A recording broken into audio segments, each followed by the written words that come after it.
Welcome to another round of Coffee and Donuts. I'm Frank. If you don't know who I am, I'm a former federal law enforcement officer and now a full-time law enforcement instructor. And here I answer all the questions that you guys submit. So I have three questions. These ones are gold. We're going to really move the needle today and give you the guidance you need to get hired and become a police officer. Let's discuss.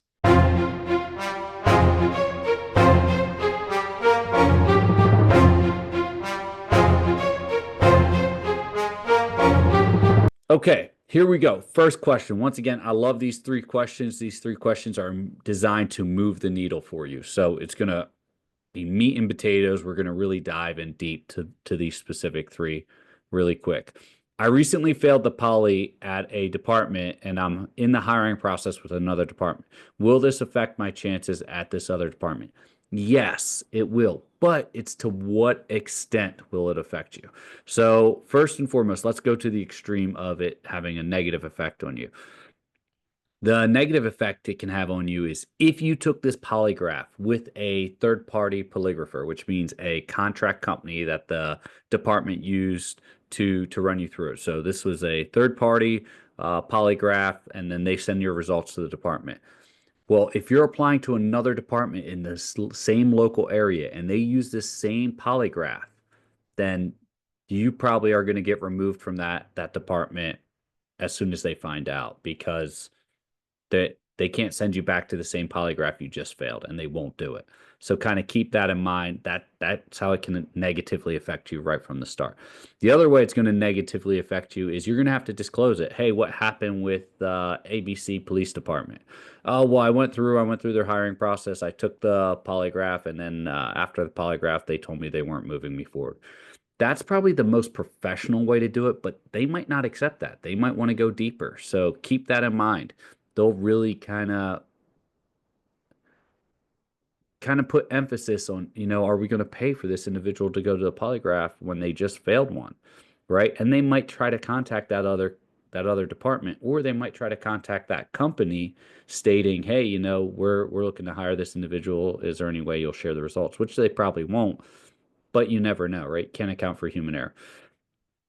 Now, is this an immediate disqualifier? No, absolutely not. Right? It's not going to immediately get you disqualified, like I said, unless those departments all use the same polygrapher. What it will do is you're going to have to articulate this. This is another hurdle. That's why I said every time a department tells you no, it's a snowball, right? It's another hurdle you have to articulate. It's not the end of the world. I help people get through it all day, every day, right? I've had plenty of people fail multiple polygraphs only to get them hired with another department once they learn how to properly articulate their hurdles. And the trick to a polygraph is go in and be honest and just learn how to articulate those hurdles that you're nervous about, that you're almost embarrassed to disclose. But at the end of the day, most of the time, it doesn't even move the needle for getting hired, right? It's just what gets you disqualified is not being truthful. So there's that. All right, next one. I did not pass the last step, my psych exam.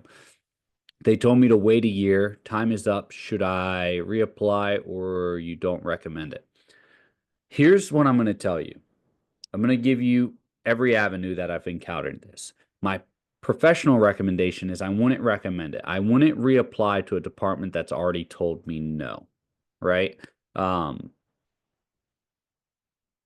And the reason for that being is they already have a negative connotation of you, right? Now, you did make it through all the way through the hiring process, but now they have to worry, man, are we going to spend all this money on this guy again or this gal again, only for them to get disqualified by the psychologist again? And we still use the same psychologist. So that right there alone is a big critical element. That's good. So with that, I wouldn't recommend it. I had to go to another department, preferably one that doesn't use the same psychologist. And then if this is your dream agency or department, I'd lateral back to them later. Now, that being said, that does not mean that you will not pass the psych the next time around. And what I recommend is you getting some mentorship on how to properly handle an interview, right? Get some coaching on a psych interview. Once again, not to hide anything or lie, but to make sure that you properly represent yourself and articulate yourself in a manner that you feel is conducive to your personality. So to give you an example, I had a member once. She has since graduated our program, our coaching program, and she's a went through the academy, and she's a wonderful officer. From the minute I met her, I knew that she would be a fantastic law enforcement officer. But she had failed multiple psychs, and she failed one psych, and she failed that psych because of human error. That psychologist had a bias against her because of her faith, right? And that psychologist was agnostic or atheist. I can't recall. But anyway, faith came up. She disclosed her faith, and the psychologist failed her, right? Instant bias, right? So obvious. Ultimately, she went to another department. This is before we got to working together. Went to another department, went to the psych, failed that psych. Reached out to me. We started doing some work together, and once again, was completely truthful, honest, as you should always be. And I just taught her how to, avoid some of that contentional bias conversations or bringing it up. And she winded up passing. Not only did she wind up passing, but she winded up passing with the first psychologist that originally failed her for their bias, for their religious bias. And all we did was not bring up her faith in the psychological um, interview.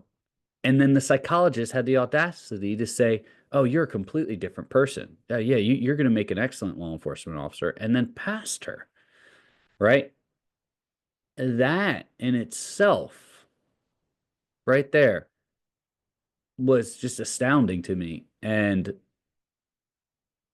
the funny part is she came back and told me, "Frank, I'm more rooted in my faith now than I've ever been." But that in itself was a major contributing factor, and that's because of human error, because the psychologists didn't recognize their own bias and use that bias against her. So you can, and that's the extreme. I'm going to the extreme. Other times you can 100% go back with, you know, and that's what some mentorship or some coaching might be able to do for you. Just doesn't have to be with me or any member of my team. If you have a good mentor, talk to them about it. Hey, how do I go in and properly represent myself to the psychologist, be honest with my personality, but not state something that might be construed or misinterpreted the wrong way? That's what articulation is, by the way, just so you know. Does it look bad? Next question. Does it look bad to switch jobs while in the hiring process? I recently sent an application in 3 weeks ago. The short answer to this is yes, and I'll explain why. One of your core four in your background is work history, right? And one of the major factors of work history is time in your workplace. So if you have had four jobs in the last 4 years, right, and you've only stayed at each job 11 months, that looks bad, right? Oh, it wasn't what I thought it was. Well, what makes you think law enforcement is going to be what you think it is? And you're going to say, oh, well, it's my dream. But you're already having to defend yourself for it. For this particular one, right? Work history is critical, right? And if you're saying, hey, I'm leaving because it's a bad workplace environment and I'm afraid I'm going to get terminated or reprimanded, or they know I'm applying for law enforcement, so they're starting to, attack me or whatever. Yes, I'm not telling you to stay in a negative environment, but you're going to have to disclose that to your background investigator and say, "Hey, yeah, I'm working here. As soon as they found out that I was applying for law enforcement, they started treating me different. It appears that they're no longer supportive of it. So I have another application. I'm gonna switch jobs until I can get picked up by your department." That's about one of the best. I mean, polish that up and clean it up a little bit, but that's about one of the more professional ways to say that. But in short, yeah, it's one of those key functions where I would say I would not do it. I would not leave a job, especially if I have a significant work history there, like over a year, over 2 years, or if it's over 3 or 4, then that's phenomenal. I would not leave that job until I got picked up with the department. That's just my recommendation. But once again, I'm giving you a blanket coverage on a lot of these answers because I don't know your specific situation. There's no black and white in the world, right? It's all that everything's gray, and that's going to be your law enforcement career too. Yeah. Hey, this is an arrestable offense, mandatory arrest. I have to arrest. Okay. Yeah, that's clear. Is this a mandatory arrest? Can I use discretion in this as a law enforcement officer? Do I have to arrest this individual? Can I just give them um, a mandatory appearance citation? That that's kind of what I'm getting at with this one. So I would keep the job unless there's extenuating circumstances. And if there is, then you have to make that call. But from a law enforcement hiring perspective, it always looks better to remain with the job that you had when you applied as for one of the core four, which is your work history. Right. So I hope this helps. I kind of breezed through these, but these were really great questions. Keep these questions coming. Listen, we answer every question that comes through on YouTube. So any question that comes through on YouTube, we answer it. If you want to submit a question to me, we through the website, we have the contact form on there on our main page of our website.